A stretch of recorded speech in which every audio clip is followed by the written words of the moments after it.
Hi students, welcome to civil tips PSC. അപ്പോൾ നമ്മളിന്ന് ഈ വരാൻ പോകുന്ന ഓവർസിയർ എക്സാമുകൾ റിലേറ്റ് ചെയ്തുകൊണ്ട് ഒരു ക്വിക്ക് റിവിഷൻ തുടങ്ങുകയാണ്. അപ്പോൾ നമുക്കറിയാം ഈ ഒരു ജൂൺ ജൂലൈ മാസങ്ങളിൽ ഓവർസിയറിൻ്റെ മെയിൻ എക്സാമുകൾ വരികയാണ്. സോ നമ്മൾ അത് റിലേറ്റ് ചെയ്തുകൊണ്ടിട്ടാണ് ഈ ഒരു ക്വിക്ക് റിവിഷൻ സീരീസ് സ്റ്റാർട്ട് ചെയ്യുന്നത്. അപ്പോൾ ഇന്നത്തെ ഈ ഒരു വീഡിയോയിൽ നമ്മൾ സർവേ എന്ന ടോപ്പിക്കാണ് എടുത്തിട്ടുള്ളത്. ഓക്കെ, നമുക്ക് പറ്റുന്ന അത്രയും ചാപ്റ്റേഴ്സ് നമ്മൾ കവർ ചെയ്യും. ഓക്കെ, അപ്പോൾ നമുക്ക് ഇന്ന് ഈ ഒരു സർവേ എന്ന ടോപ്പിക്കിലുള്ള ഫണ്ടമെൻറ്റൽസ് ഓഫ് സർവേ എന്നൊരു പോർഷനാണ് നമ്മൾ നോക്കുന്നത്. അതായത് സർവേയുടെ പ്രിൻസിപ്പിൾ, അതിൻ്റെ object of survey, then classifications, അങ്ങനത്തുള്ള കുറച്ച് ബേസിക് കാര്യങ്ങളാണ് നമ്മളിന്ന് നോക്കുന്നത് ഈ ഒരു വീഡിയോയിൽ. ഓക്കെ, അപ്പോൾ ക്വിക്ക് റിവിഷനാണ് ആ ഒരു രീതിയിൽ നിങ്ങൾ കണ്ടുകൊണ്ട് പഠിക്കുക. അതായത് നമ്മൾ പോയിൻറ്റ്സൊക്കെ കുറച്ച് സ്പീഡിൽ ചിലപ്പോൾ പറഞ്ഞു പോകും. സ്പീഡ് കൂടുതലാണെങ്കിൽ നിങ്ങൾക്ക് അത് കമൻറ്റ് ചെയ്യാം. ഓക്കെ, അപ്പോൾ നമുക്ക് സ്റ്റാർട്ട് ചെയ്യും.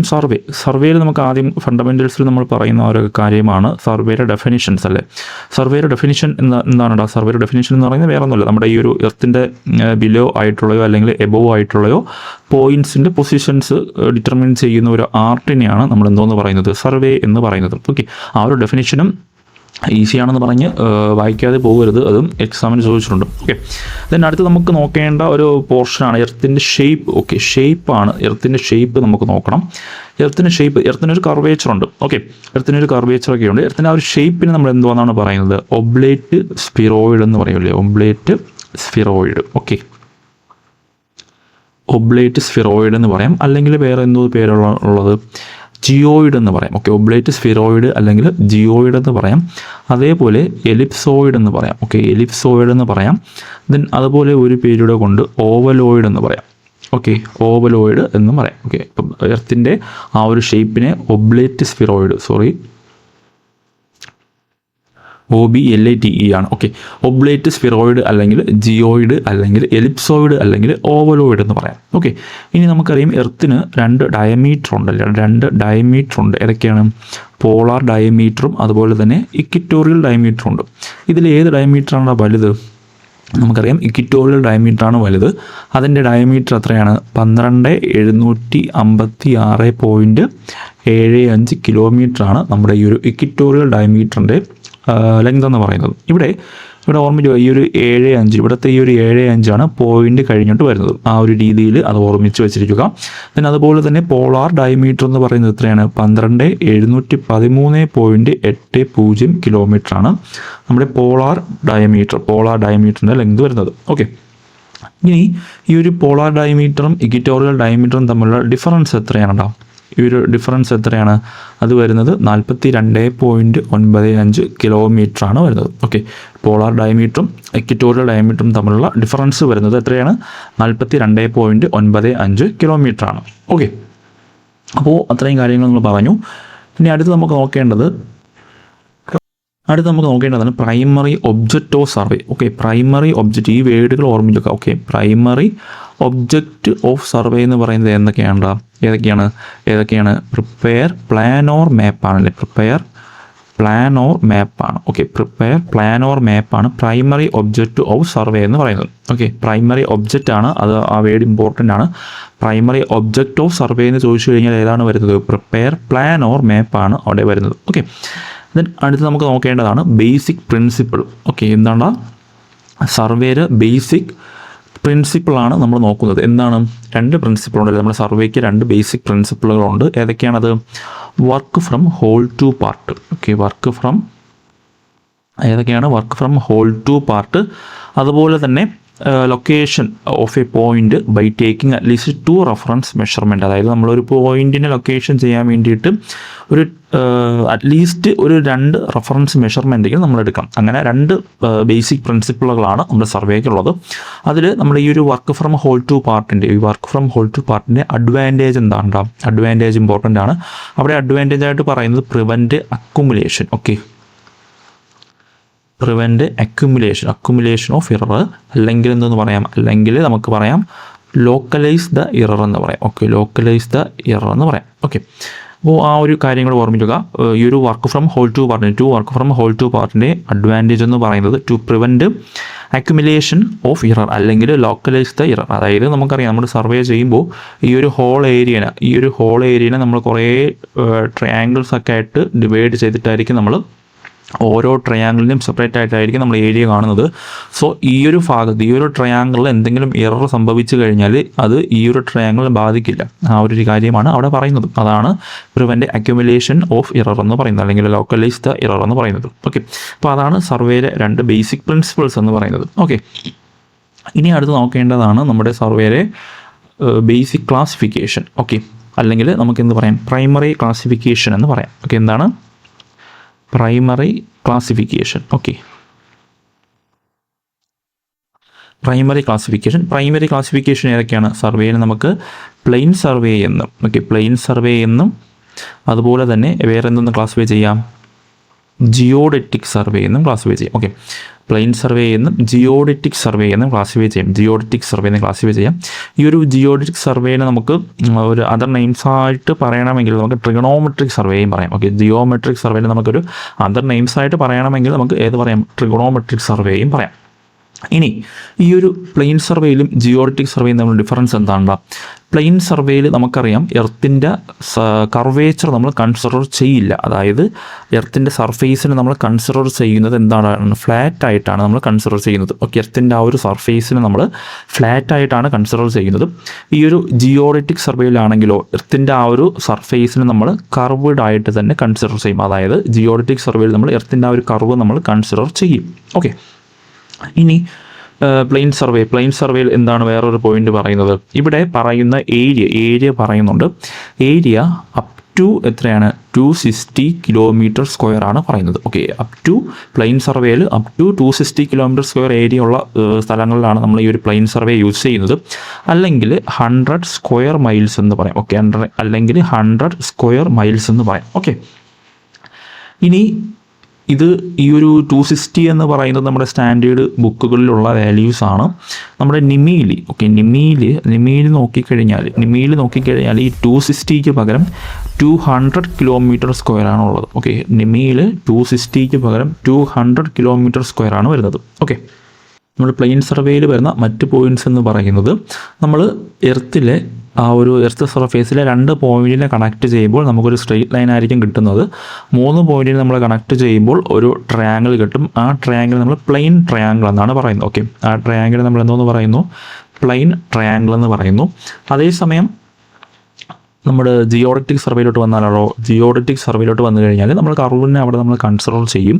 അവിടുത്തെ ഏരിയ പറയുന്നത് എത്രയാണ്, ഗ്രേറ്റർ ദാൻ 260 കിലോമീറ്റർ സ്ക്വയർ ആണ് പറയുന്നത്. അല്ലെങ്കിൽ എക്സീഡ് 260 കിലോമീറ്റർ അല്ലെങ്കിൽ 100 സ്ക്വയർ മൈൽസ് ആണ് അവിടുത്തെ ഏരിയ പറയുന്നത്. ദെൻ അതുപോലെ തന്നെ നമ്മൾ ഈ പ്ലെയിൻ സർവേയിൽ പറഞ്ഞതുപോലെ തന്നെ നമ്മുടെ ഈ ഒരു ജിയോഡറ്റിക് സർവേയിൽ എർത്തിന് 2 പോയിൻറ്റ്സിനെ കണക്ട് ചെയ്യുമ്പോൾ നമുക്കൊരു കർവ്ഡ് ലൈനായിരിക്കും കിട്ടുന്നത്. 3 പോയിൻറ്റിനെ കണക്ട് ചെയ്ത് വരയ്ക്കുന്ന ആ ഒരു ട്രയാങ്കിളിനെ നമ്മൾ സ്ഫെറിക്കൽ ട്രയാങ്കിൾ എന്നാണ് പറയുന്നത്. ഓക്കെ, എന്താണ് പറയുന്നത്, സ്ഫെറിക്കൽ ട്രയാങ്കിൾ എന്നാണ് നമ്മൾ പറയുന്നത്. ഇനി ഈ ഒരു പ്ലെയിൻ സർവേ നമ്മൾ എവിടെയാണ് യൂസ് ചെയ്യുന്നത്, ലെസ് ഇമ്പോർട്ടൻ്റ് ആയിട്ടുള്ള വർക്ക്സിനാണ് നമ്മൾ ഈ ഒരു പ്ലെയിൻ സർവേ യൂസ് ചെയ്യുന്നത്. ഇനി നമ്മുടെ ഈ ഒരു ജിയോഡറ്റിക് സർവേ ആണെങ്കിലോ കുറച്ച് നമുക്ക് മോർ ഇമ്പോർട്ടൻ്റ് വർക്കിനാണ് നമ്മൾ ഈ ഒരു ജിയോഡറ്റിക് സർവേ യൂസ് ചെയ്യുന്നത്. ഇമ്പോർട്ടൻ്റ് വർക്ക്സ് എന്ന് പറയുമ്പോൾ എങ്ങനെയാണ്, നമുക്കിപ്പോൾ ഇൻ്റർനാഷണൽ ബൗണ്ടറീസ് ഒക്കെ നമ്മൾ എസ്റ്റാബ്ലിഷ് ചെയ്യാനും അതുപോലെ തന്നെ കൺട്രീസിൻ്റെ മാപ്പൊക്കെ നമ്മൾ പ്രിപ്പയർ ചെയ്യാനും അങ്ങനെയുള്ള മോസ്റ്റ് ഇമ്പോർട്ടൻ്റ് ആയിട്ട് വരുന്ന വർക്കിനാണ് നമ്മൾ യൂസ് ചെയ്യുന്നത്, ഈ ഒരു ജിയോഡറ്റിക് സർവേ നമ്മൾ യൂസ് ചെയ്യുന്നത്. ഓക്കെ, ഇനി ഈ ഒരു ജിയോഡറ്റിക് സർവേ കണ്ടക്ട് ചെയ്യുന്ന ഡിപ്പാർട്ട്മെൻറ്റ് നമുക്ക് ഇമ്പോർട്ടൻ്റ് ആണ്. ആരാണ് ചെയ്യുന്നത്, സർവേ ഓഫ് ഇന്ത്യ ഡിപ്പാർട്ട്മെൻറ്റാണ് ഇത് കണ്ടക്ട് ചെയ്യുന്നത്, survey of India. Okay, conduct ചെയ്യുന്നത് ആരാണ്? സർവേ ഓഫ് ഇന്ത്യ ഡിപ്പാർട്ട്മെൻ്റ് ആണ് ഈ ഒരു ജിയോഡറ്റിക് സർവേ കണ്ടക്ട് ചെയ്യുന്നത്. ഓക്കെ, അപ്പോൾ ആ ഒരു കാര്യങ്ങളാണ് നമ്മുടെ ആ ഒരു പ്ലെയിൻ സർവേയിലും ജിയോഡറ്റിക് സർവേയിലും ഡിഫറൻസ് എന്ന് പറയുന്നത്. ഓക്കെ, അപ്പോൾ ഒന്നുകൂടെ നമുക്കൊന്ന് അത് ജസ്റ്റ് സ്പീഡിൽ ജസ്റ്റ് ഒന്ന് പറയാം. പ്ലെയിൻ സർവേ എന്ന് പറഞ്ഞാൽ എർത്തിൻ്റെ സർഫേസ് ഫ്ലാറ്റ് ആയിട്ടാണ് കൺസിഡർ ചെയ്യുന്നത്. അവിടുത്തെ ഏരിയ അപ് ടു 260 km² ആണ്, അല്ലെങ്കിൽ എങ്ങനെയാണ് 100 സ്ക്വയർ മൈൽസ് എന്ന് പറയാം. ഇനി നിമിയിൽ ആ വാല്യൂ 200 km² ആണ് കിടക്കുന്നത്. ഇനി നമുക്ക് പ്ലെയിൻ സർവേ നമ്മൾ ലെസ് ഇമ്പോർട്ടൻ്റ് ആയ വർക്കിനാണ് നമ്മൾ യൂസ് ചെയ്യുന്നതെന്ന് പറഞ്ഞു. അതുപോലെ തന്നെ ആ ഒരു 3 പോയിൻറ്റ്സിനെ കണക്ട് ചെയ്ത് വരയ്ക്കുന്ന ട്രയാങ്കിളിന് നമ്മൾ പ്ലെയിൻ ട്രയാങ്കിൾ എന്ന് പറയുന്നു. ഇനി ജിയോഡറ്റിക് സർവേയിലോട്ട് വന്നു കഴിഞ്ഞാൽ അവിടെ എർത്തിൻ്റെ കർവേച്ചർ നമ്മൾ കൺസിഡർ ചെയ്യും. ഓക്കെ, ദെൻ അവിടെ ഏരിയ വരുന്നത് എക്സീഡ് 260 km² ആണ് വരുന്നത്. ദെൻ അതുപോലെ തന്നെ 3 പോയിൻറ്റ്സിനെ കണക്ട് ചെയ്ത് വരയ്ക്കുന്ന ട്രയാങ്കിൾ നമുക്ക് സ്ഫെറിക്കൽ ട്രയാങ്കിൾ എന്ന് പറയാം. ദെൻ അതുപോലെ മോസ്റ്റ് ഇമ്പോർട്ടൻ്റ് ആയ വർക്ക്സിനാണ് നമ്മൾ ഈ ഒരു ജിയോഡറ്റിക് സർവേ കണ്ടക്ട് ചെയ്യുന്നത് അല്ലെങ്കിൽ പ്രിഫർ ചെയ്യുന്നത് പറഞ്ഞു. ദെൻ അതുപോലെ ഈ ഒരു ജിയോഡറ്റിക് സർവേ കണ്ടക്ട് ചെയ്യുന്നത് ഏത് ഡിപ്പാർട്ട്മെൻ്റ് ആണ്? സർവേ ഓഫ് ഇന്ത്യ ഡിപ്പാർട്ട്മെൻ്റ് ആണ് ഈ ഒരു ജിയോഡറ്റിക് സർവേ കണ്ടക്ട് ചെയ്യുന്നത്. ഓക്കെ, ഇനി നമ്മൾ പറഞ്ഞു ഈ ഒരു പ്ലെയിൻ സർവേയും പറഞ്ഞു, ജിയോഡറ്റിക് സർവേയും പറഞ്ഞു. ഇനി നമുക്ക് ജസ്റ്റ് അടുത്ത് നോക്കേണ്ട ഒരു ടേമാണ് spherical excess. Okay, spherical excess എന്ന് പറഞ്ഞാൽ വേറെ ഒന്നുമല്ല, നമ്മുടെ ഈ ഒരു പ്ലെയിൻ ട്രയാങ്കിളും നമ്മുടെ ഈ ഒരു സ്ഫെറിക്കൽ ട്രയാങ്കിൾ ഉണ്ടല്ലോ, ഈ ഒരു പ്ലെയിൻ ട്രയാങ്കിളും സ്ഫെറിക്കൽ ട്രയാങ്കിളും എടുത്തു കഴിഞ്ഞാൽ ഈ ഒരു പ്ലെയിൻ ട്രയാങ്കിളിൻ്റെ ഇൻറ്റീരിയർ ആംഗിളിൻ്റെ സമ്മും സ്ഫെറിക്കൽ ട്രയാങ്കിളിൻ്റെ ഇൻറ്റീരിയർ ആംഗിളിൻ്റെ സമ്മും തമ്മിലുള്ള ഡിഫറൻസിനെയാണ് ഈ ഒരു സ്ഫെറിക്കൽ എക്സസ് എന്ന് പറയുന്നത്. ഓക്കെ, അപ്പോൾ ഓർക്കുക, സ്ഫെറിക്കൽ എക്സസ് എന്ന് പറയുന്നത് എന്താണ്? പ്ലെയിൻ ട്രയാങ്കിളിൻ്റെ ഇൻറ്റീരിയർ ആംഗിളിൻ്റെ സമ്മും അതുപോലെ തന്നെ സ്ഫെറിക്കൽ ട്രയാങ്കിളിൻ്റെ ഇൻറ്റീരിയർ ആംഗിളിൻ്റെ സമ്മും തമ്മിലുള്ള ഡിഫറൻസിനെയാണ് നമ്മൾ സ്ഫെറിക്കൽ എക്സസ് എന്ന് പറയുന്നത്. ഇവിടെ ഒരു കണ്ടീഷൻ എന്ന് പറയുന്നത് ഈ സ്ഫെറിക്കൽ എക്സസ് 1 സെക്കൻഡ് ആകുന്നത്. ഓക്കെ, സ്ഫെറിക്കൽ എക്സസ് 1 സെക്കൻഡ് ആകുന്നത് ഈ ട്രയാങ്കിൾസിൻ്റെ ഏരിയ 195.5 km² വരുമ്പോഴാണ്. ഓക്കെ, അവിടെ ഒരു കണ്ടീഷൻ എന്ന് പറയുന്നത് ഈ നമ്മൾ പറഞ്ഞല്ലോ, അതായത് സ്ഫെറിക്കൽ എക്സസ് എന്ന് പറഞ്ഞാൽ പ്ലെയിൻ ട്രയാങ്കിളിൻ്റെ ഇൻറ്റീരിയർ ആംഗിളിൻ്റെ സമ്മം സ്ഫെറിക്കൽ ട്രയാങ്കിളിൻ്റെ ഇൻറ്റീരിയർ ആംഗിളിൻ്റെ സമ്മം തമ്മിൽ ഡിഫറൻസ് ആണ് സ്ഫെറിക്കൽ എക്സസ് എന്ന് പറയുന്നത്. ദെൻ ഈ സ്ഫെറിക്കൽ എക്സസിൻ്റെ വാല്യൂ 1 സെക്കൻഡ് ആകുന്നത് എപ്പോഴാണ്? ഈ ട്രയാങ്കിൾസിൻ്റെ ഏരിയ, ഓക്കെ, ട്രയാങ്കിൾസിൻ്റെ ഏരിയ എപ്പോഴാണ്? ഏരിയ 195.5 km² വരുമ്പോഴാണ് ഈ ഒരു സ്ഫെറിക്കൽ എക്സസിൻ്റെ വാല്യൂ 1 സെക്കൻഡ് ആയിട്ട് വരുന്നത്. ഓക്കെ, ഇനി ജസ്റ്റ് നമുക്ക് അടുത്ത് നോക്കേണ്ട ഒരു കാര്യമാണ്, നമ്മൾ ഈ ഒരു എർത്തിൻ്റെ കർവേച്ചറൊക്കെ നമ്മൾ പറഞ്ഞു. ഓക്കെ, അപ്പോൾ ഈ ഒരു അവിടെ നമുക്ക് പഠിക്കേണ്ട ഒരു പോയിൻ്റ് എന്ന് പറയുന്നത് ഇതൊരു കർവാണ്. ദെൻ ഈ കർവിൻ്റെ 2 പോയിൻറ്റുകൾ ഇതാണ്. ഓക്കെ, ഈ ഒരു പോയിൻറ്റുകൾ തമ്മിൽ നമ്മൾ കണക്ട് ചെയ്ത് ഒരു സ്ട്രെയിറ്റ് ലൈൻ വരച്ചു കഴിഞ്ഞാൽ, ഓക്കെ, ഈ ഒരു സ്ട്രെയിറ്റ് ലൈൻ വരച്ചു കഴിഞ്ഞാൽ ഈ ഒരു സ്ട്രെയിറ്റ് ലൈനും ഈ ഒരു കർവ് ലെങ്തിലെ ആർക്ക് ലെങ്ത്, ഈ ആർക്ക് ലെങ്തും തമ്മിലുള്ള ഡിഫറൻസ് എത്രയാണെന്നാണ് നമുക്കത് നോക്കേണ്ടത്. ഓക്കെ, അവിടെ പറയുന്നത് ഈ ഒരു കർവിൻ്റെ ലെങ്ത് ഓരോ 18.2 km വരുമ്പോഴും, ഓക്കെ, 18.2 km ലെങ്തിലുള്ള ഓരോ കർവ് വരുമ്പോഴും ആ കർവും സ്ട്രെയിറ്റ് ലൈനും തമ്മിലുള്ള ഡിഫറൻസ് എന്ന് പറയുന്നത്, ആ കർവിന് കറസ്പോണ്ട് ആയിട്ടുള്ള സ്ട്രെയിറ്റ് ലൈനും തമ്മിലുള്ള ഡിഫറൻസ് എന്ന് പറയുന്നത് എത്രയാണ്? 10 സെൻറ്റിമീറ്റർ ആണ്. ഓക്കെ, 10 സെൻറ്റിമീറ്റർ ആണ് അവിടെ വരുന്നത്. ആ ഒരു വാല്യൂ കൂടെ നോക്കണം. അതായത് ഇതിപ്പോൾ ഒരു കർവാണെന്ന് സങ്കല്പിക്കുക. ഓക്കെ, ഈ കർവിൻ്റെ ലെങ്ത് എത്രയാണ്?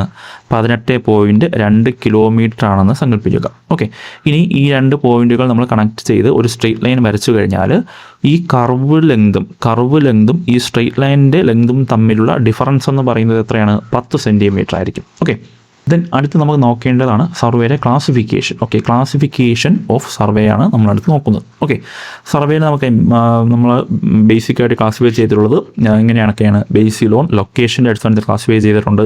അതുപോലെ ബേസ്ഡ് ഓൺ ഒബ്ജക്റ്റിൻ്റെ അടിസ്ഥാനത്തിൽ ക്ലാസിഫൈ ചെയ്തിട്ടുണ്ട്. അടുത്ത് ബേസ്ഡ് ഓൺ മെത്തഡോളജി, ദെൻ ഇൻസ്ട്രുമെൻറ്റിൻ്റെ ബേസിൽ നമ്മളങ്ങനെ ക്ലാസിഫൈ ചെയ്തിട്ടുണ്ട്. ഓക്കെ, ദെൻ നമ്മൾ അതിൽ ആദ്യം നോക്കുന്നത് based on location. Okay, location base ചെയ്തിട്ടുള്ള ക്ലാസിഫിക്കേഷനാണ്. ബേസ്ഡ് ഓൺ ലൊക്കേഷനിൽ വരുന്ന ക്ലാസിഫിക്കേഷൻ ഏതാണ്? ഹൈഡ്രോഗ്രാഫിക് സർവേയിലെ ആദ്യത്തെ ഏതാണ്? Hydrographic survey. ഓക്കെ, ഹൈഡ്രോഗ്രാഫിക്സ് അല്ലെങ്കിൽ നമുക്ക് മറൈൻ സർവേ എന്ന് പറയാം. ഓക്കെ, ഹൈഡ്രോഗ്രാഫിക് സർവേ അല്ലെങ്കിൽ നമുക്ക് മറൈൻ സർവേ എന്ന് പറയും. ഇതെവിടെയാണ് നമ്മൾ കൺസിഡർ ചെയ്യാറുള്ളത്? നമുക്ക് വാട്ടർ ബോഡീസിലാണ് ഇത് കൺസിഡർ ചെയ്യാറുള്ളത് അല്ലേ? വാട്ടർ ബോഡീസിൽ നമ്മൾ എന്തിനാണ് ഇത് ചെയ്യുന്നത്? നമ്മൾ ആ ഒരു നാവിഗേഷൻ പർപ്പസിനോ അല്ലെങ്കിൽ വാട്ടർ ബോഡീസിൻ്റെ ബൗണ്ടറീസ് കണ്ടെത്താനോ അല്ലെങ്കിൽ ആ ഒരു ഡിസ്ചാർജ് കണ്ടെത്താനോ, ദെൻ അതുപോലെ തന്നെ എന്താണ് ഡെപ്ത് ഒക്കെ നമ്മൾ കണ്ടെത്താനും അതിനൊക്കെയാണ് നമ്മൾ ഈ ഒരു ഹൈഡ്രോഗ്രാഫിക് സർവേ അല്ലെങ്കിൽ മറൈൻ സർവേ നമ്മൾ യൂസ് ചെയ്യുന്നത്. ഓക്കെ, ഇനി ബേസ്ഡ് ഓൺ ലൊക്കേഷൻ്റെ ഇതിൽ രണ്ടാമത് വരുന്ന ക്ലാസിഫിക്കേഷനാണ് ആസ്ട്രോണോമിക്കൽ സർവേ. ഓക്കെ, ഏതാണ് ആസ്ട്രോണമിക്കൽ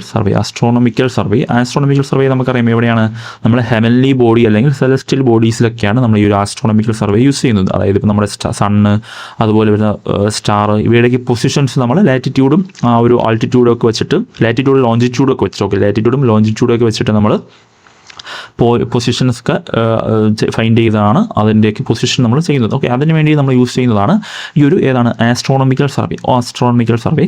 ദെൻ മൂന്നാമത് ബേസ്ഡ് ഓൺ ലൊക്കേഷനിൽ മൂന്നാമത് വരുന്നതാണ് ഏതാണ് land survey. Okay, land survey ആണ് മൂന്നാമത് വരുന്നത്. ഈ ഒരു ലാൻഡ് സർവേയും മൂന്നായിട്ട് വീണ്ടും ക്ലാസിഫൈ ചെയ്തിട്ടുണ്ട്.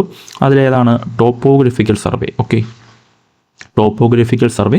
ദെൻ അതുപോലെ രണ്ടാമത് വരുന്നത് city survey. Okay, city survey. Then അടുത്ത് വരുന്നതാണ് cadastral survey. Okay, cadastral survey അല്ലെങ്കിൽ നമുക്ക് പറയാം revenue survey. Okay, cadastral survey അല്ലെങ്കിൽ റവന്യൂ സർവേ എന്ന് പറയാം. ഓക്കെ, അപ്പോൾ ഹൈഡ്രോഗ്രാഫിക് സർവേ പറഞ്ഞു, ആസ്ട്രോണമിക്കൽ സർവേ പറഞ്ഞു, ലാൻഡ് സർവേയിൽ ആദ്യം വരുന്നതാണ് ടോപ്പോഗ്രഫിക്കൽ സർവേ. ഈ ടോപ്പോഗ്രഫിക്കൽ സർവേ എന്ന് പറഞ്ഞാൽ നമുക്ക് നമ്മുടെ ആ ഒരു നാച്ചുറൽ ഫീച്ചേഴ്സിനെയും അതുപോലെ തന്നെ ആർട്ടിഫിഷ്യൽ ഫീച്ചേഴ്സിനെയും ഒക്കെ കൺസിഡർ ചെയ്യുന്ന ഒരു സർവേ ആണ് ഈ ഒരു ടോപ്പോഗ്രഫിക്കൽ സർവേ. അതായത് ഇപ്പോൾ റിവർ, പോണ്ട്, ഹിൽസ്, അതുപോലെ ബിൽഡിങ്സ്, റെയിൽവേ, അതൊക്കെ അങ്ങനത്തെ കാര്യങ്ങളാണ് ഈ ഒരു ടോപ്പോഗ്രഫിക്കൽ സർവേയിൽ വരുന്നത്. ഓക്കെ, അതാണ് പറയുന്നത് നാച്ചുറൽ ഫീച്ചേഴ്സും ആർട്ടിഫിഷ്യൽ ഫീച്ചേഴ്സും. ഇതിന് അടുത്ത് വരുന്നതാണ് സിറ്റി സർവേ എന്ന് പറഞ്ഞാൽ നമുക്ക് ഈ ഒരു സിറ്റി റിലേറ്റ് ചെയ്ത് വരുന്ന വർക്കുകൾ, അതായത് അതിൻ്റെ construction of street, water supply system, severe lines, ഇങ്ങനെയുള്ള കാര്യങ്ങൾ നമ്മൾ കൺസിഡർ ചെയ്യുന്നതാണ് സിറ്റി സർവേയിൽ വരുന്നത്. ഓക്കെ, ഇനി കഡസ്ട്രിയൽ സർവേയുടെ മറ്റൊരു പേര് ഏതാണ് revenue survey. Okay, cadastral survey അല്ലെങ്കിൽ റവന്യൂ സർവേ എന്ന് പറയാം. ഇതിന് പർപ്പസ് എന്താണ്? ഇതിന് പർപ്പസ് എന്ന് പറയുന്നത് നമ്മളിപ്പോൾ നമ്മളുടെ ഒരു പ്രോപ്പർട്ടി മറ്റൊരാൾക്ക് നമ്മൾ കൈമാറുന്ന ടൈമിൽ ആ ഒരു പ്രോപ്പർട്ടി നമ്മൾ റീസർവേ ചെയ്യാറുണ്ടല്ലേ. അപ്പോൾ അങ്ങനത്തെ സന്ദർഭങ്ങളിൽ നമ്മൾ ഈ ഒരു കഡസ്ട്രിയൽ സർവേയാണ് യൂസ് ചെയ്യുന്നത്. അതുപോലെ തന്നെ നമ്മൾ ആ ഒരു നമ്മുടെ ലാൻഡിൻ്റെ കാൽക്കുലേഷന് വേണ്ടിയിട്ടോ അല്ലെങ്കിൽ ബൗണ്ടറീസ് എസ്റ്റാബ്ലിഷ് ചെയ്യാനോ, നമ്മുടെ ആ ഒരു ലാൻഡിൻ്റെ തന്നെ ബൗണ്ടറീസ് ചെക്ക് ചെയ്യാനോ, അങ്ങനെയുള്ള കാര്യങ്ങൾക്കാണ് നമ്മൾ ഈ ഒരു കഡസ്ട്രിയൽ സർവേ അല്ലെങ്കിൽ റവന്യൂ സർവേ നമ്മൾ ചെയ്യുന്നത്. ഓക്കെ, അപ്പോൾ ഈ ഒരു ബേസ്ഡ് ഓൺ ലൊക്കേഷൻ്റെ ബേസിൽ 3 ക്ലാസിഫിക്കേഷനാണുള്ളത്. ഹൈഡ്രോഗ്രാഫിക് സർവേ അല്ലെങ്കിൽ marine survey, then astronomical survey, then land survey. Okay, അടുത്ത് വരുന്നതാണ് based on objectives. Okay, based on ഒബ്ജക്റ്റീവ്സിൽ വരുന്നത് ആദ്യമായതാണോ മിലിറ്ററി സർവേ വരുന്നു. ഓക്കെ, ആദ്യത്തത് മിലിറ്ററി സർവേ നമ്മൾ എന്തിനാണ് യൂസ് ചെയ്യുന്നത്? സ്ട്രാറ്റജിക് ഇമ്പോർട്ടൻസിന് വേണ്ടിയിട്ടാണ്. സ്ട്രാറ്റജിക് ഇമ്പോർട്ടൻസ് ആണ് അടുത്ത കീവേഡ് എന്ന് പറയുന്നത്. അതെന്താണ് സ്ട്രാറ്റജിക് ഇമ്പോർട്ടൻസ് എന്ന് പറഞ്ഞാൽ മെയിനായിട്ടുള്ള നമ്മുടെ ബോർഡേഴ്സ് ഒക്കെയാണ് വരുന്നത്. ഓക്കെ, അപ്പോൾ ഒബ്ജക്റ്റീവ്സ്, ബേസ്ഡ് ഓൺ ഒബ്ജക്റ്റീവ്സിൽ ആദ്യത്തേതാണ് ഏതാണ് മിലിറ്ററി സർവേ. രണ്ടാമത് വരുന്നതാണ് mine survey. Okay, mine survey എന്ന് പറഞ്ഞാൽ എന്താണ്? നമ്മൾ അവിടുത്തെ കീവേഡ് എന്ന് പറയുന്നത് മിനറൽ വെൽത്ത്, മിനറൽ വെൽത്തൊക്കെ നമ്മൾ എക്സ്പ്ലോർ ചെയ്യാൻ യൂസ് ചെയ്യുന്ന സർവേയാണ് മൈൻ സർവേ. മിനറൽ വെൽത്താണ് ഓക്കെ അവിടുത്തെ കീവേഡ് എന്ന് പറയുന്നത്. Okay, mine survey. ഇതിന് മൂന്നാമത്തത് ഏതാണ്ട്? മൂന്നാമത്തത് ആർക്കിയോളജിക്കൽ സർവേ നമ്മൾ എന്തിനാണ് യൂസ് ചെയ്യുന്നത്? നമ്മുടെ റിലിക്സ്, അതേപോലെ ആൻറ്റിക്വിറ്റി, അതായത് നമ്മുടെ പുരാവസ്തു ഗവേഷണത്തിൻ്റെയൊക്കെ റിലേറ്റ് ചെയ്ത് വരുന്ന സർവേയാണ് നമ്മൾ ഏത് പറയുന്നത്? നമ്മുടെ ആർക്കിയോളജിക്കൽ സർവേ എന്ന് പറയുന്നത്. ഓക്കെ, അതായത് അവിടുത്തെ കീവേഡ് എന്ന് പറയുന്നത് ആൻറ്റിക്വിറ്റിയാണ്. ഓക്കെ, ആൻറ്റിക്വിറ്റി എന്ന് പറഞ്ഞാൽ പുരാവസ്തു. ഓക്കെ, റിലീക്സ് ഓഫ് ആൻറ്റിക്വിറ്റി എന്ന് പറയുന്നത് പുരാവസ്തുവാണ്. അതിനെയൊക്കെ നമ്മൾ അൺഎർത്തിങ്ങിന് വേണ്ടിയിട്ട് ചെയ്യുന്ന ഒരു സർവേയാണ് ആർക്കിയോളജിക്കൽ സർവേ വരുന്നത്. then നാലാമത് വരുന്നത് ജിയോളജിക്കൽ സർവേ. ഓക്കെ, ജിയോളജിക്കൽ സർവേയിൽ എന്താണ് വരുന്നത്? നമ്മുടെ ജിയോളജിക്കൽ സർവേയിൽ വരുന്നതാണ് നമ്മുടെ എർത്തിൻ്റെ റോക്സ്, നമ്മുടെ എർത്തിൽ റോക്കിൻ്റെ ഡിഫറൻറ്റ് ടൈപ്സ് റോക്കിനെ നമ്മൾ കണ്ടുപിടിക്കാനും, അതുപോലെ തന്നെ സോയിൽസ്, ഡിഫറൻറ്റ് ടൈപ്സ് സോയിൽസ് ഒക്കെ ഉണ്ടല്ലോ. അപ്പോൾ അതേപോലെയുള്ള സർവേ കാര്യങ്ങൾക്ക് വേണ്ടിയിട്ടാണ് നമ്മൾ ജിയോളജിക്കൽ സർവേ യൂസ് ചെയ്യുന്നത്. ദെൻ അടുത്ത അഞ്ചാമത് വരുന്നതാണ് engineering survey. Okay, engineering survey എന്ന് പറഞ്ഞാൽ അതിൽ 3 സ്റ്റെപ്പ് ഉണ്ട്. ഓക്കെ, എഞ്ചിനീയറിംഗ് സർവേ എന്ന് പറഞ്ഞാൽ നമ്മൾ ഈ ഒരു കൺസ്ട്രക്ഷനിൽ വരുന്ന ഡിസൈൻ ആൻഡ് കൺസ്ട്രക്ഷൻ ആണ് ഈ ഒരു എഞ്ചിനീയറിംഗ് സർവേയിൽ വരുന്നത്. ഓക്കെ, അപ്പോൾ ഈ ഒരു ബേസ്ഡ് ഓൺ ഒബ്ജക്റ്റീവ്സിൽ വരുന്ന ക്ലാസിഫിക്കേഷൻസ് ഏതൊക്കെയാണെന്ന് ഒന്നുകൂടെ നോക്കാം. മിലിറ്ററി സർവേ വരുന്നുണ്ട്, അതുപോലെ മൈൻ സർവേ വരുന്നുണ്ട്, ആർക്കിയോളജിക്കൽ സർവേ വരുന്നുണ്ട്, ജിയോളജിക്കൽ സർവേ വരുന്നുണ്ട്, എഞ്ചിനീയറിംഗ് സർവേ വരുന്നുണ്ട്. ഓക്കെ, ഇനി ഈ എഞ്ചിനീയറിംഗ് സർവേയിൽ ഞാൻ പറഞ്ഞു 3 സ്റ്റെപ്സ് ഉണ്ട്. അതിൽ ആദ്യത്തേത് ഏതാണ്ട്? ആദ്യത്തെ reconnaissance survey. Okay, reconnaissance survey. Then രണ്ടാമതാണ് preliminary survey. Okay, preliminary survey. Then മൂന്നാമത്തേതാണ് ലൊക്കേഷൻ സർവേ. ഓക്കെ, ലാൻഡ് സർവേയിലുള്ള ലൊക്കേഷൻ സർവേ. ഓക്കെ, അപ്പോൾ ഈ ഒരു എഞ്ചിനീയറിംഗ് സർവേയിൽ വരുന്ന 3 സ്റ്റെപ്പ് ഉണ്ട്: reconnaissance survey, preliminary survey, location survey.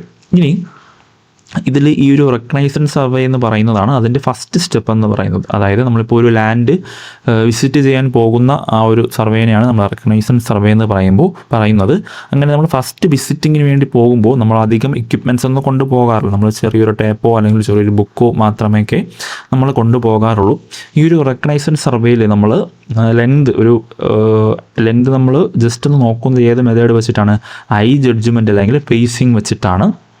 Okay, I judgement അല്ലെങ്കിൽ പേസിങ്. ഓക്കെ, പേസിങ് വെച്ചിട്ടാണ് നമ്മൾ ഒരു ലെങ്ത് നമ്മൾ ആക്യുറേറ്റ് അല്ലാതെ നമ്മൾ ജസ്റ്റ് റഫായിട്ടൊന്ന് നമ്മൾ ഡിറ്റർമിൻ ചെയ്യുന്നത്. അപ്പോൾ ഒരു പേസിങ് എന്ന് പറഞ്ഞാൽ എത്രയാണ്? 80 സെൻറ്റിമീറ്റർ ആണല്ലോ ഒരു പേസിങ് എന്ന് പറഞ്ഞാലുള്ള 80 സെൻറ്റിമീറ്റർ ആണ്. ഇനി ഈ ഒരു റെക്കഗ്നൈസൻ സർവേയിലാണ് നമ്മൾ കീ പ്ലാൻ പ്രിപ്പയർ ചെയ്യുന്നത്. ഓക്കെ, അപ്പോൾ ഈ കീ പ്ലാൻ നോട്ട് ടു സ്കെയിലായിരിക്കും. ഇനി ഈ ഒരു കീ പ്ലാൻ്റെ മറ്റൊരു പേരെന്ന് പറയുന്നത് എന്താണ്? കീ പ്ലാൻ്റെ മറ്റൊരു പേരെന്ന് പറയുന്നത് നമുക്ക് ഇതിനെ ഇൻഡെക്സ് സ്കെച്ച് എന്ന് പറയാം. ഓക്കെ, അതിനകത്ത് പ്രിലിമിനറി സർവേ എന്ന് പറയുന്നത് എന്താണ്? Survey to collect details already existing features. അതായത് നമ്മുടെ ആ ഒരു സൈറ്റിലുള്ള എക്സിസ്റ്റിംഗ് ഫീച്ചേഴ്സ് നമ്മൾ കളക്ട് ചെയ്ത് വരയ്ക്കുന്ന, നമ്മളിപ്പോൾ ഒരു സാങ്ഷന് വേണ്ടിയിട്ടൊക്കെ പോകുന്ന തരത്തിലുള്ള പ്രിപ്പയർ ചെയ്യുന്ന പ്ലാൻസിനെയാണ് നമ്മൾ പ്രിലിമിനറി സർവേയിൽ വരുന്നത്. ഓക്കെ, ഇതിനടുത്ത് ലൊക്കേഷൻ സർവേയിലോട്ട് വന്നു കഴിഞ്ഞാൽ നമ്മൾ സെറ്റിംഗ് ഔട്ട് ചെയ്യുന്ന കാര്യങ്ങൾ, സെറ്റിംഗ് ഔട്ടാണ് ആ ഒരു സർവേയിൽ വരുന്ന ലൊക്കേഷൻ സർവേയിൽ വരുന്നത്. ഓക്കെ, ഇതിനടുത്ത ക്ലാസിഫിക്കേഷനാണ് based on methodology. Okay, based on മെത്തഡോളജിയിൽ വരുന്നത്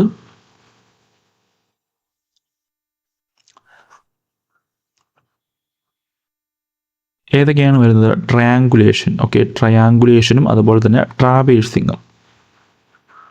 ഓക്കെ, ട്രയാങ്കുലേഷനും ട്രാവേഴ്സിങ്ങുമാണ് വരുന്നത്. ട്രയാങ്കുലേഷൻ നമുക്കറിയാം എന്താണ്? ഒരു ഹോൾ ഏരിയനെ നമ്മൾ കുറേ ട്രയാങ്കിൾസ് ഒക്കെ ആയിട്ട് ഡിവൈഡ് ചെയ്തിട്ട് നമുക്ക് ഏരിയ കണ്ടുപിടിക്കുന്നതിനെയാണ് നമ്മൾ ട്രയാങ്കുലേഷൻ എന്ന് പറയുന്നത്. ട്രാവേഴ്സിങ് എന്ന് പറഞ്ഞാൽ എന്താണ്? ട്രാവേഴ്സിങ് എന്ന് പറഞ്ഞാൽ അതൊരു നെറ്റ്വർക്ക് സിസ്റ്റം പോലെയാണ്.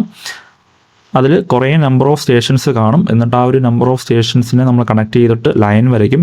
എന്നിട്ട് ഓരോ സ്റ്റേഷനിലും നമ്മൾ ഇൻസ്ട്രുമെൻറ്റ് ഷിഫ്റ്റ് ചെയ്ത് നമ്മൾ അതിൻ്റെ ഡിസ്റ്റൻസൊക്കെ നമ്മൾ കണ്ടുപിടിക്കുന്ന രീതിയെയാണ് നമ്മൾ ട്രാവേഴ്സിങ് എന്ന് പറയുന്നത്. അപ്പം ആ ഒരു ബേസ്ഡ് ഓൺ മെത്തഡോളജീസിൽ ട്രയാങ്കുലേഷനും ട്രാവേഴ്സിംഗ് ഉണ്ട്. ഓക്കെ, ഇതിന് അടുത്ത് നമുക്ക് നമ്മുടെ വരുന്നത് ക്ലാസിഫിക്കേഷൻ ബേസ്ഡ് ഓൺ ഇൻസ്ട്രുമെൻ്റ് ആണ്. ഇൻസ്ട്രുമെൻറ്റിൽ നമുക്ക് ഏതൊക്കെയുണ്ട്?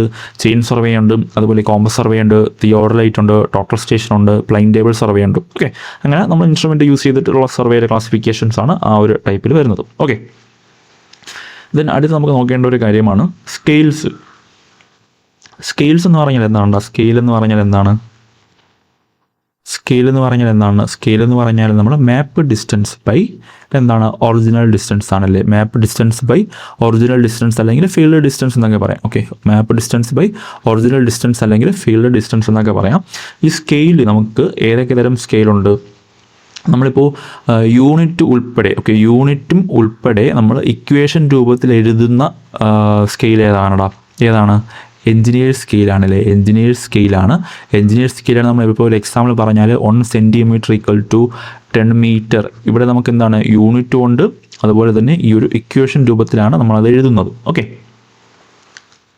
ആ ഒരു ഇക്വേഷൻ രൂപത്തിലും അതുപോലെ തന്നെ നമ്മളവിടെ യൂണിറ്റ് മെൻഷൻ ചെയ്യുന്നുണ്ടെങ്കിൽ അതിനെയാണ് നമ്മൾ എന്തോന്ന് പറയുന്നത്? എഞ്ചിനീയർ സ്കെയിൽ എന്ന് പറയുന്നത്. ഓക്കെ, ഇനി നമ്മൾ ഫ്രാക്ഷൻ രൂപത്തിലാണ് അല്ലെങ്കിൽ റേഷ്യോ രൂപത്തിലാണ് എഴുതുന്നതെങ്കിലോടെ റേഷ്യോ രൂപത്തിലാണ് നമ്മൾ എഴുതുന്നതെങ്കിൽ, അതായത് 1:100, 1:2 ഇതുപോലെ റേഷ്യോ രൂപത്തിലൊക്കെയാണ് എഴുതുന്നതെങ്കിൽ നമ്മൾ ആ ഒരു സ്കെയിലിനെ പറയുന്നത് എന്താണ്? റെപ്രസെൻറ്റേറ്റീവ് ഫ്രാക്ഷൻ, RF എന്ന് പറയും. ഓക്കെ, റെപ്രസെൻറ്റേറ്റീവ് ഫ്രാക്ഷൻ എന്ന് പറയും. ഓക്കെ, ഇനി മറ്റൊരു സ്കെയിലാണ് നമ്മുടെ graphical scale. Okay, graphical scale എന്ന് പറഞ്ഞാൽ എന്താണ്? ഗ്രാഫിക്കൽ സ്കെയിലിൻ്റെ മെയിൻ അഡ്വാൻറ്റേജ് എന്ന് പറയുന്നത് പ്രിവെൻറ്റ് ശ്രിങ്കേജ്, അല്ലെങ്കിൽ ആ ഒരു ശ്രിങ്കേജ് എന്നൊരു ഡിസഡ്വാൻറ്റേജ് നമ്മുടെ ഈ ഒരു ഗ്രാഫിക്കൽ സ്കെയിലിനെ അഫക്റ്റ് ചെയ്യുന്നില്ല. അപ്പോൾ അത് കാര്യം എന്ന് പറയുന്നത്, നമ്മളിപ്പോൾ ഒരു ഗ്രാഫിക്കൽ സ്കെയിൽ നമ്മൾ ഒരു പേപ്പറിൽ നമ്മളൊരു ഡ്രോയിങ് എടുത്ത് വയ്ക്കുകയാണെങ്കിൽ കുറേ വർഷങ്ങൾ കഴിയുമ്പോൾ അതിന് ആ പേപ്പർ ശ്രിങ്കേജ് സംഭവിക്കും. അങ്ങനെ ചുരുങ്ങുമ്പോഴത്തേക്കും നമ്മുടെ അതിൽ വരച്ചിട്ടുള്ള ഡ്രോയിങ്സും ചുരുങ്ങാൻ സാധ്യതയുണ്ട്. സോ അങ്ങനെ വരുമ്പോൾ കുറേ വർഷം കഴിഞ്ഞ് നമ്മളത് നോക്കുമ്പോഴത്തേക്ക് നമുക്കതിൻ്റെ ആക്യുറേറ്റ് ആയിട്ടുള്ള ഡയമെൻഷനും ലെങ്ത് ഒന്നും കിട്ടത്തില്ല. സോ അപ്പോൾ ഈ ഒരു ഗ്രാഫിക്കൽ സ്കെയിൽ യൂസ് ചെയ്യുന്നത് കൊണ്ട് ആ ഒരു ശ്രിങ്കേജ് കൊണ്ട് കാരണം വരുന്ന ശ്രിങ്കേജ് കാരണം വരുന്ന പ്രോബ്ലംസ് നമുക്ക് അവിടെ ഒഴിവാക്കാൻ പറ്റും. ഓക്കെ, അതാണ് ഈ ഒരു ഗ്രാഫിക്കൽ സ്കെയിലിൻ്റെ മെയിൻ അഡ്വാൻറ്റേജ് എന്ന് പറയുന്നത്. പ്രിവെൻറ്റ് ശ്രിങ്കേജ് അല്ലെങ്കിൽ നോട്ട് അഫക്റ്റഡ് ബൈ ശ്രിങ്കേജ് എന്ന് പറയാം.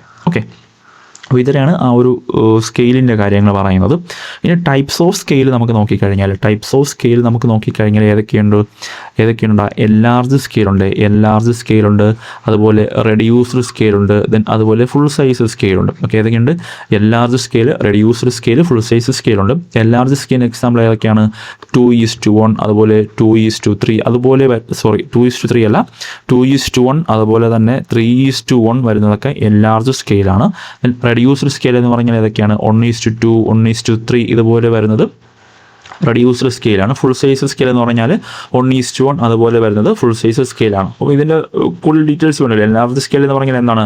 നമ്മളൊരു ഒബ്ജക്റ്റിനെ അതിനേക്കാളും വലിയ ഡയമെൻഷനിൽ അല്ലെങ്കിൽ വലിയ ലെങ്തിൽ വരയ്ക്കുന്ന സ്കെയിലാണ് നമ്മൾ എൻലാർജ് സ്കെയിൽ എന്ന് പറയുന്നത്. റെഡ്യൂസ് എന്ന് പറഞ്ഞാൽ ഒരു ആക്ച്വൽ ഒബ്ജക്റ്റിനേക്കാളും ചെറിയ ഡയമെൻഷൻസിൽ നമ്മൾ വരയ്ക്കുന്നതിനെയാണ് നമ്മൾ റെഡ്യൂസ്ഡ് സ്കെയിൽ എന്ന് പറയുന്നത്. ഫുൾ സ്കെയിൽ എന്ന് പറഞ്ഞാൽ എന്താണ്? അതിൻ്റെ ആ ഒരു ആക്ച്വൽ ഡയമെൻഷൻസിൽ തന്നെ നമ്മൾ വരയ്ക്കുകയാണെങ്കിൽ അതിനെ നമ്മൾ ഫുൾ സൈസ് സ്കെയിൽ എന്ന് പറയും. ഓക്കെ, ഇനി അടുത്ത് നമുക്ക് നോക്കേണ്ടതാണ് ഈ ഒരു റെപ്രസെൻറ്റേറ്റീവ് ഫ്രാക്ഷൻ നമ്മൾ പറഞ്ഞു. RFനെ പറ്റി നമ്മൾ പറഞ്ഞു. അത് വെച്ചിട്ടുള്ള കുറച്ച് പ്രോബ്ലംസ് നോക്കാം. സിമ്പിൾ പ്രോബ്ലംസ് ആണ്. ഇവിടെ ക്വസ്റ്റ്യനിൽ ഒരു ഡ്രോയിങ്ങിൻ്റെ RF എന്ന് പറയുന്നത്, ഓക്കെ, ഒരു ഡ്രോയിങ്ങിൻ്റെ RF എന്ന് പറയുന്നത് 1:10,000 ആണ്. ഓക്കെ, ഇതിനെ നമ്മൾ എഞ്ചിനീയർ സ്കെയിലിൻ്റെ ഫോമായ 1 centimetre equal to dash kilometre എന്ന രീതിയിലോട്ട് നമ്മൾ മാറ്റണം. ഓക്കെ, അതെങ്ങനെ നമ്മൾ ചെയ്യും? ഓക്കെ, ഇവിടെ നമുക്ക് RF എന്ന് പറയുന്നത് 1:10,000 ആണ്. അതായത് അതിനെ നമുക്ക് എങ്ങനെ എഴുതാം? 1 സെൻറ്റിമീറ്റർ ഡിവൈഡഡ് ബൈ 10,000 സെൻറ്റിമീറ്റർ എന്ന് നമുക്ക് എഴുതാം. ഓക്കെ, ഇനി ഇവിടെ ചെയ്യേണ്ടത് എന്താണ്? ഈ ഒരു 1 സെൻറ്റിമീറ്ററിനെ നമ്മൾ അതേപോലെ എഴുതുക. ഇത് നമുക്ക് ക്വസ്റ്റ്യനിൽ നമ്മൾക്ക് കിലോമീറ്ററാണ് ആക്കേണ്ടത്. സോ ഈ ഒരു 10,000നെ കിലോമീറ്ററിലോട്ട് കൺവേർട്ട് ചെയ്യുക. ഓക്കെ, അപ്പോൾ നമുക്ക് എങ്ങനെ വരും? ഈ ഒരു 10,000 കിലോമീറ്ററിലാക്കുമ്പോൾ നമുക്ക് 0.1 കിലോമീറ്റർ എന്നവിടെ വരും. ഓക്കെ, ഇതാണ് അവിടുത്തെ ആൻസർ എന്ന് പറയുന്നത്. ഓക്കെ, ഇനി വേറൊരു ടൈപ്പ് ക്വസ്റ്റ്യൻ വരാൻ സാധ്യതയുള്ളതെന്ന് പറഞ്ഞാൽ കുറേ സ്കെയിൽസ് നമുക്ക് ഇങ്ങനെ തന്നിട്ട് അതിലേതാണ് ലാർജ് സ്കെയിൽ എന്ന് കണ്ടുപിടിക്കാൻ ചോദിക്കും. അതായത് ഇപ്പോൾ ഒരു എക്സാമ്പിൾ പറഞ്ഞു കഴിഞ്ഞാൽ 1:20.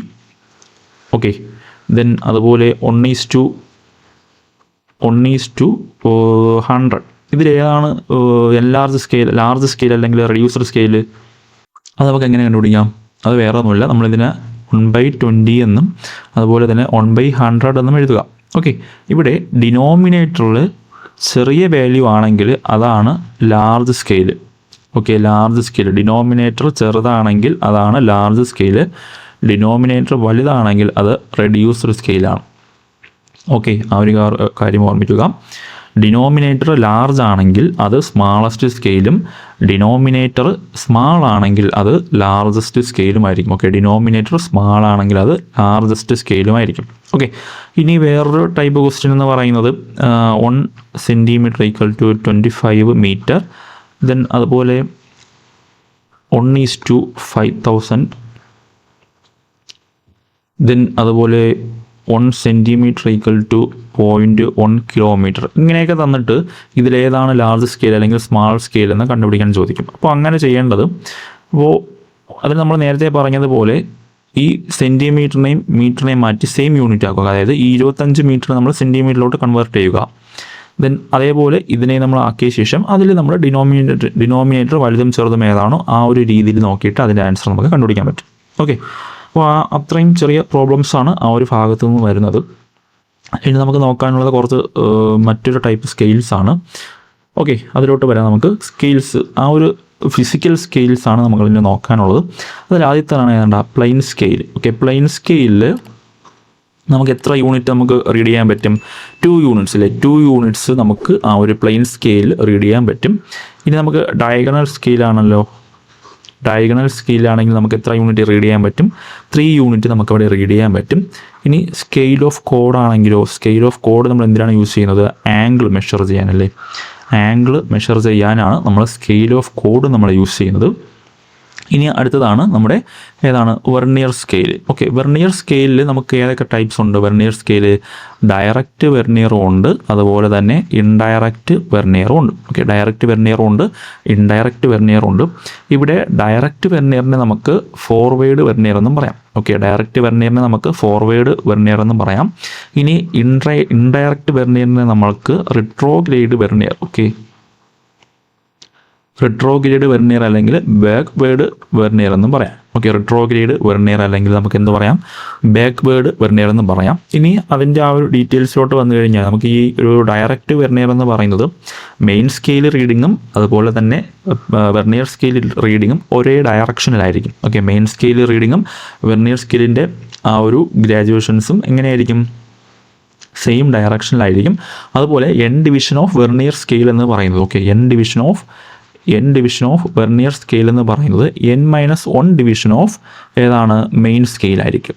ഓക്കെ, ഇത് ഡയറക്റ്റ് വെർനിയറിൻ്റെ കാര്യമാണ് പറയുന്നത്. N division of vernier scale എന്ന് പറയുന്നത് n-1 ഡിവിഷൻ ഓഫ് മെയിൻ സ്കെയിലായിരിക്കും. അതായത് എന്താണ്? നമ്മുടെ വെർനിയർ സ്കെയിലിൻ്റെ ഡിവിഷൻസ് മെയിൻ സ്കെയിലിൻ്റെ ഡിവിഷൻസിനെക്കാളും ചെറുതായിരിക്കും. അടുത്ത ഇൻഡയറക്റ്റ് വെർനിയർ അല്ലെങ്കിൽ റിട്രോഗ്രേഡ് വെർനിയർ എന്ന് പറഞ്ഞാൽ നമ്മുടെ മെയിൻ സ്കെയിലിൻ്റെ ഗ്രാജുവേഷൻസും വെർനിയർ സ്കെയിലിൻ്റെ ഗ്രാജുവേഷൻസും ഓപ്പോസിറ്റ് ഡയറക്ഷനിലായിരിക്കും. ദെൻ അതുപോലെ തന്നെ എൻ ഡിവിഷൻ വെർനിയർ സ്കെയിൽ എന്ന് പറയുന്നത് n+1 ഡിവിഷൻ ഓഫ് മെയിൻ സ്കെയിലായിരിക്കും. ഇനി വെർനിയർ സ്കെയിലിൻ്റെ ഡിവിഷൻസ് ലാർജർ ദാൻ മെയിൻ സ്കെയിലായിരിക്കും. ഓക്കെ, വെർനിയർ സ്കെയിലിൻ്റെ ഡിവിഷൻസ് ലാർജർ ദാൻ മെയിൻ സ്കെയിലായിരിക്കും. ഓക്കെ, അപ്പോൾ അത്രയാണ് അതിൻ്റെ കാര്യങ്ങൾ. ഇനി നമുക്ക് വേറൊരു ടേം അവിടെ നോക്കാനുള്ളത് extended vernier. Okay, extended vernier എന്ന് പറഞ്ഞാൽ വേറെ ഒന്നുമില്ല, എൻ ഡിവിഷൻ ഓഫ് വെർനിയർ എന്ന് പറയുന്നത് നമ്മുടെ correspond to 2n-1 division of main സ്കെയിലായിരിക്കും. ഓക്കെ, അങ്ങനെ വന്നാൽ അത് എക്സ്റ്റെൻഡഡ് വെർനിയർ ആണ്. അതുപോലെ ഈ ഒരു ഡബിൾ വെർനിയർ എന്ന് പറഞ്ഞാൽ എന്താണ്? നമ്മൾ ആ ഒരു മെയിൻ സ്കെയിലിൻ്റെ ഗ്രാജുവേഷൻസ് രണ്ട് സൈഡിലും ബോത്ത് സൈഡിലും ഇൻക്രീസ് ആവുകയാണെങ്കിൽ അതിനെ നമ്മൾ ഡബിൾ വെർനിയർ എന്നാണ് പറയുന്നത്. ഈ ഒരു വെർനിയർ സ്കെയിലിൻ്റെ ലീസ്റ്റ് കൗണ്ട് എത്രയാണ്? ലീസ്റ്റ് കൗണ്ട് ഓഫ് വെർനിയർ എന്ന് പറയുന്നത് S/n എന്ന് നമുക്ക് പറയാം. ഇവിടെ എസ് എന്ന് പറയുന്നത് സ്മാൾ ഡിവിഷൻസ് ഓഫ് മെയിൻ സ്കെയിലാണ്. Okay, small divisions of main സ്കെയിലാണ്. എൻ എന്ന് പറഞ്ഞാൽ number of divisions in vernier സ്കെയിലാണ്. ഓക്കെ, നോക്കാനുള്ളത് കുറച്ച് ബേസിക് ആയിട്ടുള്ള യൂണിറ്റ്സ് ആണ്. ഓക്കെ, യൂണിറ്റ് ആൻഡ് കൺവേർഷൻസ് നോക്കാം. നമുക്കറിയാം, നമുക്ക് 1 ഇഞ്ച് എന്ന് പറഞ്ഞാൽ എത്രയുണ്ട്? 1 ഇഞ്ച് എന്ന് പറഞ്ഞാൽ 2.54 സെൻറ്റിമീറ്റർ ആണല്ലേ. 1 ഇഞ്ച് എന്ന് പറഞ്ഞാൽ 2.54 സെൻറ്റിമീറ്റർ ആണ്. ഇനി ഒരു ഫൂട്ട് എന്ന് പറഞ്ഞാൽ എത്രയാണ്? 12 ഇഞ്ചാണ് വരുന്നത്. ഓക്കെ, ഒരു ഫൂട്ട് എന്ന് പറഞ്ഞാൽ 12 ഇഞ്ചാണ്. അത് സെൻറ്റിമീറ്ററിൽ പറയുകയാണെങ്കിൽ എത്രയാണ്? 30.48 സെൻറ്റിമീറ്റർ ആണ് വരിക. ഇനി 3 ഫീറ്റ് എത്രയാണ്? 3 ഫീറ്റ് എന്ന് പറഞ്ഞാൽ എത്രയാണ്? 3 ഫീറ്റ് എന്ന് പറഞ്ഞാൽ 1 യാർഡാണ്. ഓക്കെ, 3 ഫീറ്റ് എന്ന് പറഞ്ഞാൽ 1 യാർഡാണ്. ദെൻ 6 ഫീറ്റ് എന്ന് പറഞ്ഞാൽ എത്രയാണ്? 6 ഫീറ്റ് എന്ന് പറഞ്ഞാൽ 1 ഫാത്തമാണ്. ഓക്കെ, 6 ഫീറ്റ് എന്ന് പറഞ്ഞാൽ 1 ഫാത്തമാണ്. ഇനി 660 ഫീറ്റ് എന്ന് പറഞ്ഞാലോ 1 ഫർലോങ് ആണ്. ഓക്കെ, ഈ ഒരു രീതിയിൽ അത് ഓർമ്മിക്കുക. 3 ഫീറ്റ് എന്ന് പറഞ്ഞാൽ 1 യാർഡാണ്. 6 ഫീറ്റ് എന്ന് പറഞ്ഞാൽ 1 ഫാത്തമാണ്. 660 ഫീറ്റ് എന്ന് പറഞ്ഞാൽ 1 ഫർലോങ് ആണ്. ഓക്കെ, ഇനി ഒരു നോട്ടിക്കൽ മൈൽ എന്ന് പറഞ്ഞാൽ എത്രയാണ്? ഒരു നോട്ടിക്കൽ മൈൽ എന്ന് പറഞ്ഞാൽ എത്ര കിലോമീറ്റർ ആണ്? 1.852 കിലോമീറ്റർ ആണ്. ഓക്കെ, ഒരു നോട്ടിക്കൽ മൈൽ എന്ന് പറഞ്ഞാൽ 1.852 കിലോമീറ്റർ ആണ്. then അടുത്ത് ഒരു മൈൽ എന്ന് പറഞ്ഞാൽ എത്രയാണ്? ഒരു മൈൽ എന്ന് പറഞ്ഞാൽ 1.609 കിലോമീറ്റർ ആണ്. ഓക്കെ, ഒരു മൈൽസ് എന്ന് പറഞ്ഞാൽ 1.609 കിലോമീറ്റർ ആണ്. ഇതിന് നമുക്ക് 8 ഫർലോങ് എന്നും പറയാം. ഓക്കെ, ഒരു മൈൽ എന്ന് പറഞ്ഞാൽ 8 ഫർലോങ് എന്ന് പറയാം. ഓക്കെ, ഒരു മൈൽ എന്ന് പറഞ്ഞാൽ 8 ഫർലോങ്സ് എന്ന് പറയാം. അതുപോലെ തന്നെ 1.609 കിലോമീറ്റർ എന്ന് പറയാം. ഓക്കെ, അത്രയാണ് ആ ഒരു ലെങ്തിൻ്റെ കാര്യത്തിൽ വരുന്നത്. ഇനി നമുക്ക് ഏരിയയുടെ കാര്യത്തിലോട്ട് നോക്കിക്കഴിഞ്ഞാൽ ഏരിയയുടെ യൂണിറ്റ്സ് നോക്കിക്കഴിഞ്ഞാൽ വരുന്നത് 1 സെൻറ്റ് എന്ന് പറഞ്ഞാൽ എത്രയാണ്? 1 സെൻറ്റ് എന്ന് പറഞ്ഞാൽ എത്ര എം സ്ക്വയർ ആണ്? 40.47 എം സ്ക്വയർ ആണ് 1 സെൻറ്റ് എന്ന് പറയുന്നത്. ഓക്കെ, ഇനി ഒരു ഏക്കർ എന്ന് പറഞ്ഞാൽ എത്രയാണ്? ഒരു ഏക്കർ എന്ന് പറഞ്ഞാൽ എത്രയാണ്? 100 സെൻറ്റ് ആണല്ലേ. ഒരു ഏക്കർ എന്ന് പറഞ്ഞാൽ 100 സെൻറ്റ് ആണ്. അതിന് നമുക്ക് എങ്ങനെ എഴുതാം? 40.47 മീറ്റർ സ്ക്വയർ എന്ന് എഴുതാം. ഇനി ഒരു 6 എന്ന് പറഞ്ഞാൽ എത്ര എം സ്ക്വയർ ആണ്? ഒരു 6 എന്ന് പറഞ്ഞാൽ 100 എം സ്ക്വയർ ആണല്ലേ. ഒരു 6 എന്ന് പറഞ്ഞാൽ 100 എം സ്ക്വയർ ആണ്. ഇനി ഒരു 6 എന്ന് പറഞ്ഞാൽ എത്ര സെൻറ്റ് എന്ന് ചോദിച്ചാൽ എത്രയാണ്? 2.47 സെൻറ്റ് ആണ്. ഓക്കെ, ഒരു 6 എന്ന് പറഞ്ഞാൽ 2.47 സെൻറ്റ് ആണ്. അതുപോലെ 100 എം സ്ക്വയർ എന്ന് പറയാം. ഇനി നമുക്ക് ഒരു ഹെക്ടർ എന്ന് പറഞ്ഞാൽ എത്രയാണടാ? ഒരു ഹെക്ടർ. ഓക്കെ, ഒരു ഹെക്ടർ എന്ന് പറഞ്ഞാൽ എത്രയാണ്? ഹെക്ടർ എന്ന് പറഞ്ഞാൽ 100 ആറാണ്. ഓക്കെ, ഒരു ഹെക്ടർ എന്ന് പറഞ്ഞാൽ 100 ആറാണ്. അതിന് നമുക്ക് 10⁴ മീറ്റർ സ്ക്വയർ എന്ന് പറയാം. ഓക്കെ, ഒരു ആറാണ്, അതിന് നമുക്ക് 10⁴ മീറ്റർ സ്ക്വയർ എന്ന് പറയാം. ഇനി ഒരു മീറ്റർ സ്ക്വയർ എത്ര ആറെന്ന് ചോദിച്ചാൽ, ഓക്കെ, ഒരു metre square is equal to 0.01 ആറാണ്. ഓക്കെ, ഒരു മീറ്റർ സ്ക്വയർ എത്ര ആറെന്ന് ചോദിച്ചാൽ 0.01 ആറാണ്. ദെൻ അതുപോലെ തന്നെ ഒരു മീറ്റർ സ്ക്വയർ എത്ര സെൻറ്റ് എന്ന് ചോദിച്ചാൽ 0.0247 സെൻറ്റാണ്. ഓക്കെ, അപ്പോൾ ഇങ്ങനെയുള്ള കാര്യങ്ങൾ ഓർമ്മിക്കുക. ഈ ഒരു യൂണിറ്റിൽ നിങ്ങൾക്ക് എത്രമാത്രം പ്രീവിയസ് ക്വസ്റ്റ്യൻസ് ഒക്കെ നോക്കുമ്പോൾ എന്തുമാത്രം യൂണിറ്റ്സുകൾ കിട്ടുന്നോ അതൊക്കെ നിങ്ങൾ ഒരു പേപ്പറിൽ എഴുതി വെച്ച് പഠിക്കാൻ ശ്രമിക്കുക. ഓക്കെ, അപ്പോൾ ഒരു മീറ്റർ സ്ക്വയർ എന്ന് പറഞ്ഞാൽ എത്ര ആറെന്ന് ചോദിച്ചാൽ എത്രയാണ്? 0.01 ആറാണ്. ഒരു മീറ്റർ സ്ക്വയർ എത്ര സെൻറ്റ് എന്ന് ചോദിച്ചാൽ 0.0247 സെൻറ്റാണ്. ഓക്കെ, ഇനി ഒന്നുകൂടെ ഉള്ളത് നമ്മുടെ ഒരു സ്ക്വയർ മൈൽ. ഓക്കെ, ഒരു സ്ക്വയർ മൈൽ എന്ന് പറഞ്ഞാൽ എത്ര ഏക്കറാണ്?